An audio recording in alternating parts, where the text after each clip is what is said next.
Hello everyone, welcome back to How to Daily. If you are using AI to generate content, you might be worried about AI detection tools flagging your work. Today, I will show you how to humanize a ChatGPT product or paragraph using Kipper AI to avoid detection. So now let's get started. First, start by generating the content you need using ChatGPT. Whether it's an article, a social media post, or a blog, make sure you have got the paragraph ready that you want to humanize.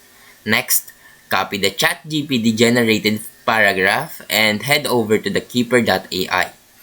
Paste the paragraph into the input box on the Kipper AI website. Kipper AI is designed to rephrase and tweak AI-generated content to make it sound more human-like.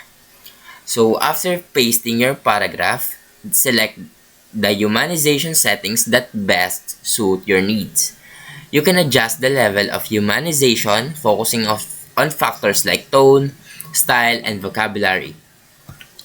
So once Kipper AI has rephrased the paragraph, review the output to ensure it still conveys the same message. Make any additional tweaks if necessary to align with your desired tone and style.